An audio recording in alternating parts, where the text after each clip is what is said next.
Hey there, we are going to go ahead and get started.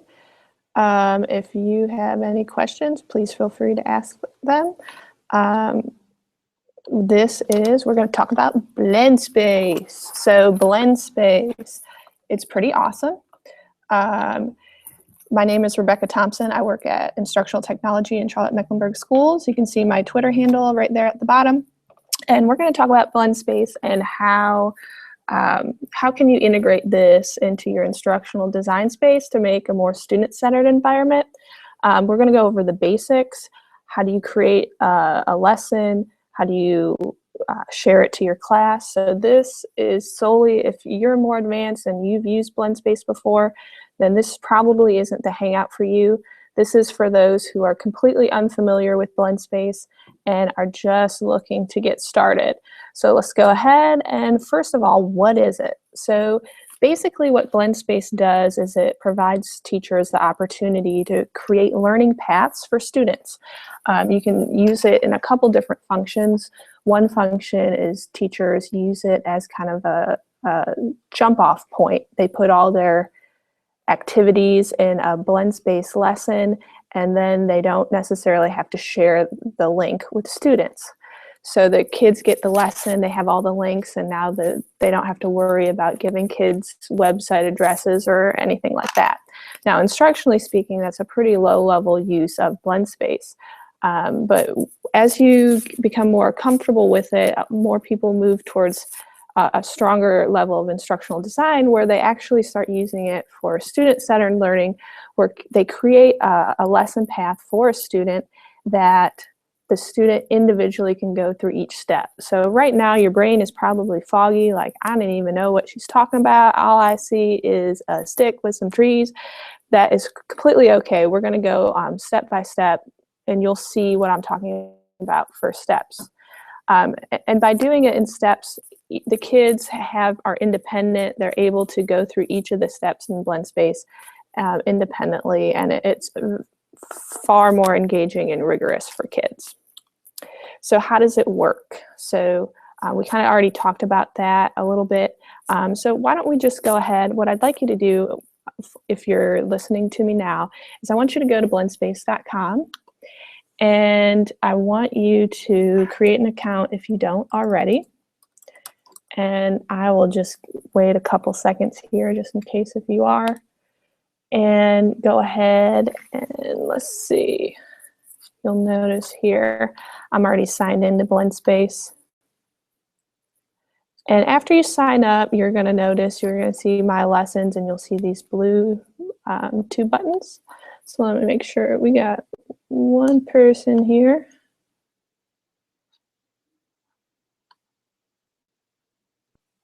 Make sure the one person doesn't have a question. All right.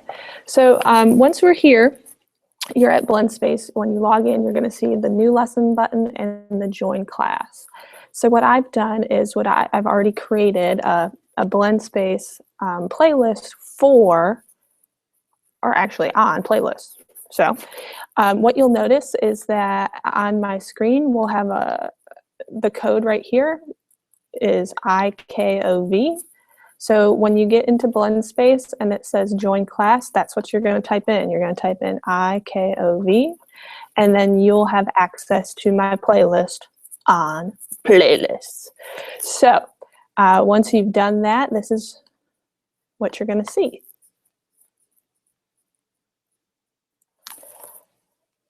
So this is what I'm talking about in terms of steps. So for step number 1, what I've done is, and I just recommend clicking on the little circle, is I've created, this is step 1 of the vocabulary. So what I personally like to do is I like to front load kids with some vocabulary at the front so that they know these are terms that might be new to them and they recognize as they're going through their lesson. And so I did like Web 2.0 tool, back channel, and I use this particular playlist. I use it for professional development. So you can more than welcome go ahead and use it yourself and make a copy of it. And so this is typically what I do for step number 1. I front load. So what the kids do is they click on the different circles, and as they go through it, they can watch the videos, There's all different types of elements that we'll go into that you can add. And right here, you'll notice that there is a comment feature to each step where kids can make comments, respond to each other, that type of thing. You'll also notice right here that within each step, you can give it a plus sign, kind of like on Facebook or like a favorite on Twitter. And that's really awesome. I think it's underused for teachers because for me, sometimes you think what you're putting on there is really engaging and fun for kids when really it is boring as stinky socks. So that really emphasizing that to kids, I think, is a great way for them to go ahead and understand, like, is this really engaging and do I really like this type of activity? So as you'll notice, the kids just go through each and every step. And after they finish each step, it's completely self-paced. Well, the teacher can do it however they want, but I recommend it being self-paced, where the kids decide, yes, I watched this video, and sometimes they might have to watch the video twice. It's totally, okay for them to watch the video twice. Maybe they have to go back to step 3 like a couple times. Maybe they look at step 3 and think this is the easiest thing ever. I totally have mastered all this material. I need to move on to step 4. All of that is completely okay, and that's why Blendspace is so great when it comes to instruction, is that students have the choice to understand and know what, and have more of a reflection period of what they're actually learning. So what I recommend as you're building these, instructionally speaking, is that you, of course, always start simple. If you're in, I've seen K1, 2, 3, all use Blendspace. Now, a K playlist is going to be pretty short. You're not going to have as many steps as, 15 steps for a kindergarten playlist. Maybe at the end of the year, if you really emphasize playlists, but for your own sake and for the kids' sake, you would start off really small. And especially for kindergarten, I would say no more than 3 steps your first one. A lot of teachers will talk to me about, well, how about, accountability. Kids have a hard time staying on tasks with these. Well, that's where we talked about doing the plus. You got to make sure that you're receiving that feedback from students and that you're putting things on there that are interesting for kids. But the other thing is you have to make sure that you put a lot of accountability. Now, I use this for professional development, so you'll notice that I have a quiz at step number 8. Now, you wouldn't do that with students. I would probably for your first one, might do a quiz after 2 steps, or if it's kindergarten, after 1 step. So you can implement quizzes at any point in the process. And I would put them frequently as you're beginning creating playlists for kids, just so that they know that there is a sense of follow through by the instructor, and that that they can't just skip steps saying, oh, I already know that, when in fact they really didn't and they were just skipping it. So again, follow through is key when it comes to playlists and allowing kids to be more student-centered. So let's go ahead and talk also about creating, we'll talk more about the technical aspects of Blendspace in a little bit, but let's go ahead and talk a little bit more about the actual classes and different ways that you can create playlists in terms of instruction and groups. So if you take a look right back here, when you click on your home button, you have the option to build a new lesson, which we'll do in a little bit, and also you'll have classes. So if you're doing this the first time, I would probably recommend just doing it whole group, in terms of you have this one lesson for every kid. And I would start using by something really simple, something that the kids have either A, have already mastered and know it pretty well, or B, on a topic that's more silly based. Like, for example, one school did a whole, I think it was 5-step playlist on Dr. Seuss. That's something that, like a lot of kids, it's not necessarily standard driven, but it's something really basic, because what your goal is for your first playlist is just to get the kids to know how to navigate the the space and the forum. So I always kind of call that lesson 0 because it's not, it's 0 because it's not really a standard, however, but it's a lesson because it's something that needs to be done. So let's go ahead, and you'll notice that I have a couple blended learning playlists. This was a whole group, but you also notice down here that I have tigers, lions, and bears.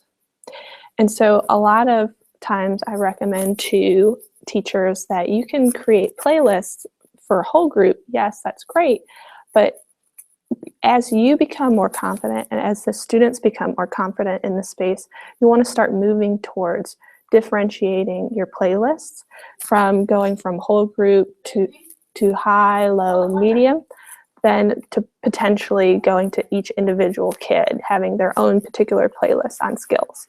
So for this example, we had tigers, lions, and bears, and you could have tigers be high, lion, you know, whatever, be mid or low. The kids would never know, you know, that tigers is associated with kids who are still like, you know, struggling with the standard, you know, etc. So it's just a great way to start to differentiate and move away from that whole group type aspect after they've mastered the technical functions of the site and start moving more towards instruction. And so once you do that, though, you just have to keep in mind that, for example, the tigers group, they all have a different code. So every group would have their own code. So, you know, on your board or, you know, however you like to distribute information, you just need to make sure that every group specifically has their own code and that they know it's different. And again, right here is where the kids would join. So there is no upfront work in terms for the teacher. What I do recommend is if you are a Google Apps for Education school district, that the easiest way to sign into Blendspace is just to sign in using Google. And so you may have noticed that when you first signed up for Blendspace, but I recommend that for students because it just is easier for maintenance aspect. And then after they've signed in, again, where you got that code under your classes, because a lot of times teachers forget where did that code go, you just type on the class, you'll see the code right there, and then you would go ahead and the students would put themselves in the class. Let me just check, make sure we don't have any questions so far.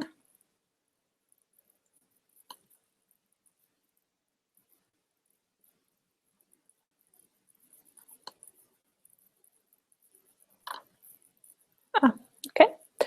All right, so let's go ahead and keep on grooving. So, all right, so we have our classes, we're all good. Let's talk about how do you actually make a lesson. So when you go ahead and you click on new lesson,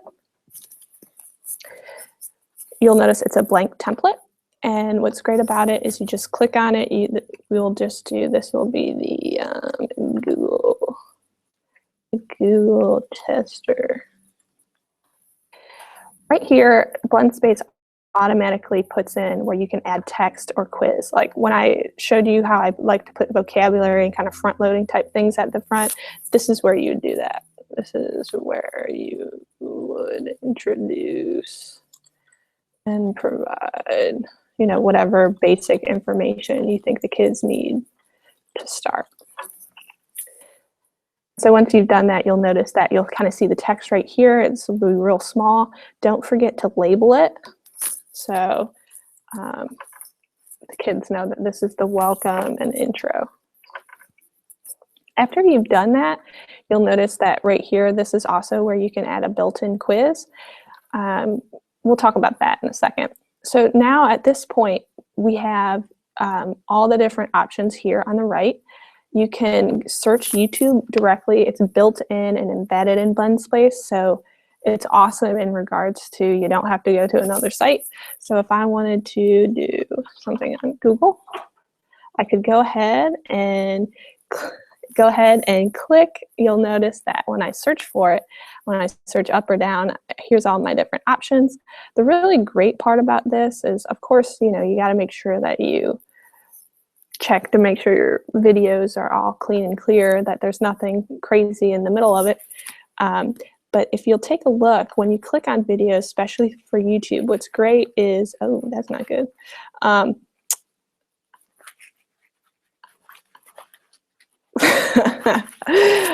you'll notice that, let's try like dogs or something. All right, this guy. So when you click, when you click on the video, you'll notice that there's nothing inappropriate out on the side. So it's not like you get all those suggestions or anything like that. And the kids just click on it and then they click play and it's directly inside their playlist. So you don't have to worry about anything inappropriate or, you know, anything like that. They too can plus or comment right here. All right, so let's go. So you'll notice all I did was drag it over. I searched through it right here. If I click on images, you'll notice that I have several images. It's all searched. You can do web, you can Google search. That way you can put links in here. You can, you know, just all you're doing is dragging and dropping. And then don't forget to put that label. Now, obviously, you're going to have some more direction in regards to pictures. Like, so pictures would be more towards art focus. You know, maybe you might have pictures of different artwork, and then you ask students to reflect right in this section right over here regarding whether it's the technical aspects or the historical aspects or the, you know, the tone of the piece. So there's so many different ways. So a lot of people are like, well, big deal, I put in a picture, what's the kid supposed to do? So, you know, you can't just necessarily take it for face value. There, you know, you got to put it in there. You can also put Flickr images in it as well. Edu creation videos, you can go ahead and search them. So if you're going to do rounding, you know, it's automatically embedded. That's what's so beautiful about Blendspace, is that you don't have to go outside very much to find different content. Right down here, you can search the different like con videos, this kind of stuff. Down here, this is where you would put in a website link that you haven't searched through Google, but this is predominantly used for and we can talk about quizzes right now.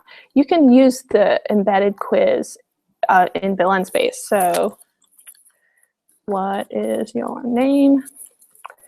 And then I can do just some quick ones. So one thing that I always forget is that you have to indicate what is the correct answer. So right now, a lot of times, there was one time where I did a Blendspace and everybody was getting every question wrong, and I was like, what the heck, like, am I doing this terrible job? When really I forgot in my quiz, because I built it through Blendspace, I forgot to indicate what the correct answer was. And so after I did that, it had corrected the results. But you'll notice you can add an answer. Once you've done that, you want to add another question. In this portion right here, you can only use multiple choice. So what's the weather like?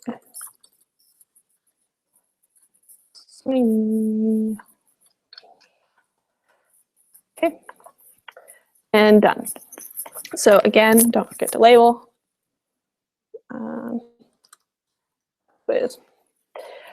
Now, the other way you can do a quiz is just going through Google Forms, and we're not really going to go into that too much, but what you would actually do is you take your Google Form link, and I'll just briefly show that real quick. All right, so all you're going to do when you're going to send your form, you're going to take that link, you're going to copy it, and then you would go ahead and paste it into this section right here. And then once you do that, it will pop up as your next resource. So in that instance, you're not going to get the results built into Blendspace. You'd still have to go to your linked response sheet in Google. However, it's just another great way if you want a more complex assessment that's digital. So let's go ahead and move on to uploading files. You can upload files. You can, if you have a Dropbox account, you can add your account, have it directly linked. You'll notice that I already linked my Google Drive account, which is also an option.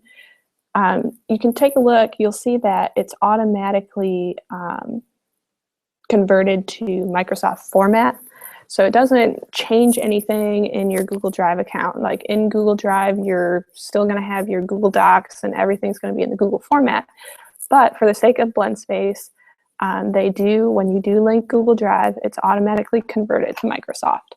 And so, for example, if all I'm doing is dragging and dropping, just like any one of these ways to do it. So I'm going to click and I'm going to say presentation here. When you're doing your labeling, for text, the text itself is the directions. But right here, underneath the titles, this is where you can put the directions for each step.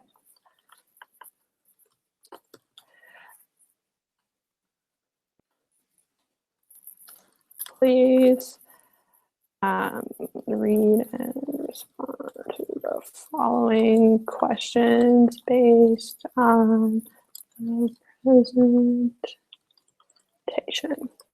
etc. And so for the kids, you have to click on the dot and you'll notice that those directions you put up are right up here, up at the top. You'll also notice, like I said, it's converted to PowerPoint. So you have all these different options right up here. The kids can still go ahead and go through the resource, scrolling through it. So they don't necessarily have to open PowerPoint, but they can still go through it just by clicking on the buttons. So let's go ahead, and this last one, you can just insert a bookmark tool and any bookmark that you can also place in here. Now let's say you have more than 6 steps. All you're going to do is add another row, and it's the exact same process. You're going to go ahead and click on it. You're going to drag it over. Boom, you're done. So picture.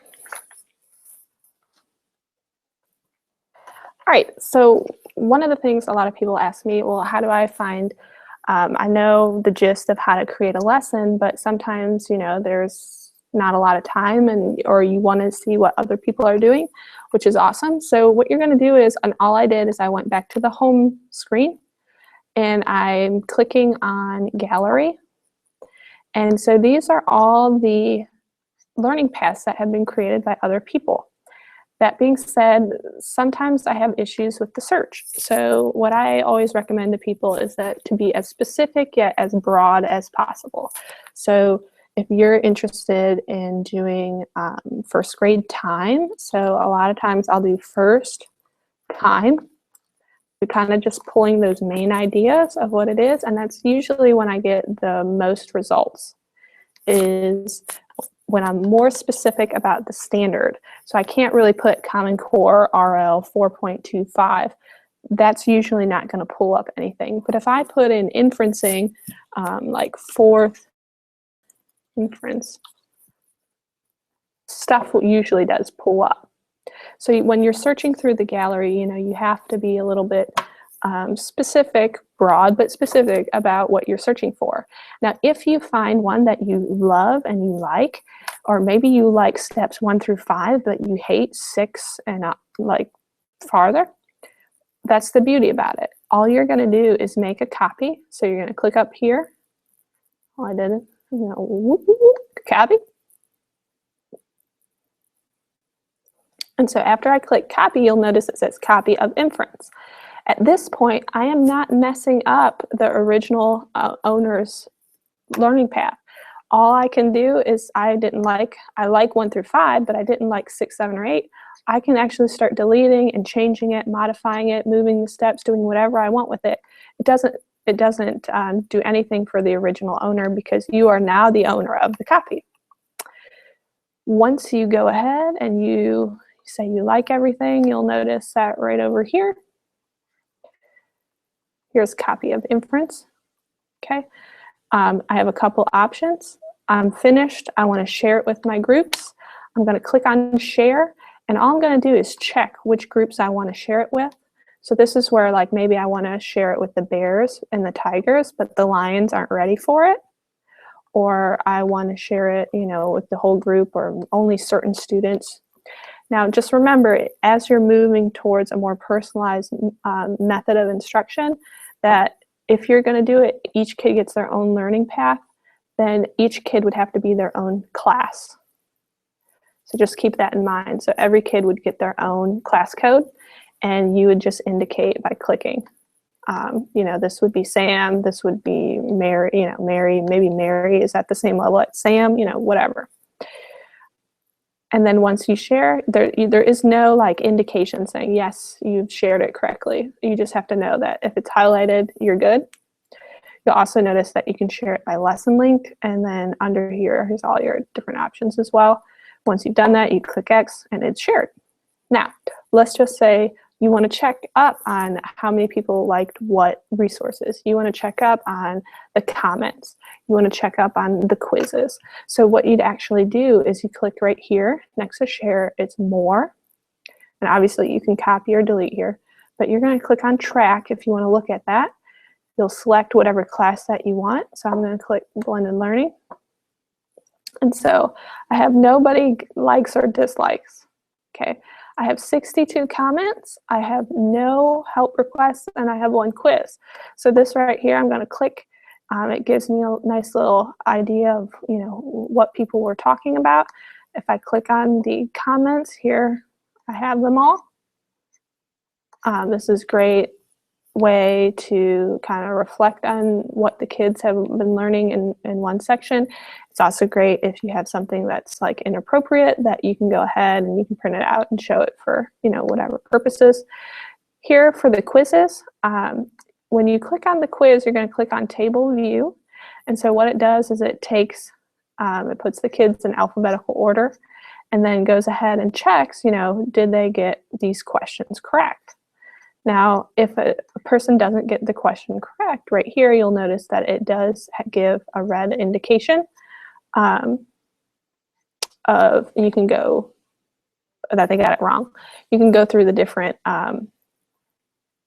groups right here. So if you want to check out what the Tigers did, if you want to check out the blended learning, whatever, you can do that as well.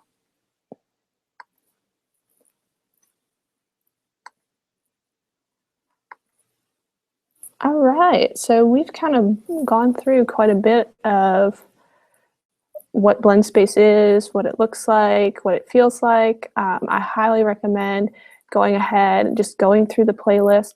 This playlist, like I said, I use it for professional development. You're more than welcome to copy it, use it to whatever you need.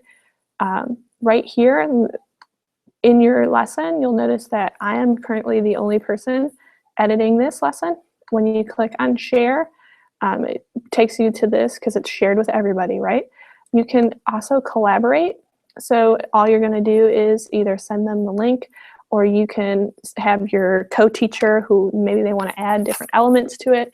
I was at a school where the special area teachers, especially the media specialists, added different functions, things that they wanted the kids to know to the teacher's playlist. So this is where you would do it, and all you would do is you type in their email address, and it'll send them a nice little email saying, hey, you've been invited to edit, and they'll have editing access as well. For the different privacy, you can make it so only yourself. This is the area where you would go ahead and you would indicate whether or not you want to have your lesson put in the gallery. So if you clicked on anyone, everybody in the gallery would be able to see it. If you only wanted people with the link and your students, then obviously that's what you pick.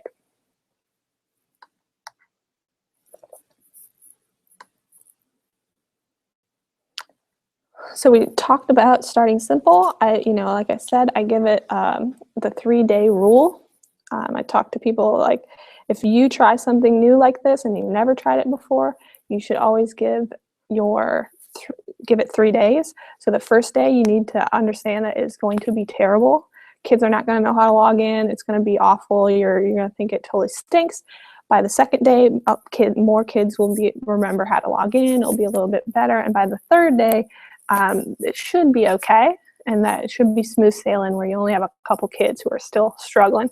After that, You know, if after 3 days, then you still think it was difficult, it impeded instruction, then you can really start talking about like, maybe this wasn't a good idea. But definitely give Blendspace 3 consecutive days of practice. Right down here in my presentation, I've included different resources of how do you create them, you know, how do you make them, that kind of thing. Different resources on that. You can go ahead and click on it. And then my very last link, I have the feedback from this and the different aspects to the Digital Learning Day broadcast. So please feel free to go ahead and do that as well. So I'm going to take this last couple of seconds. I can't see if your questions, unfortunately, it's disabled. So if you have any questions, please feel free to go ahead and email me. And I can add that right here, actually. I'd be happy to help. And I thank you for watching. And I hope you have a great digital learning day.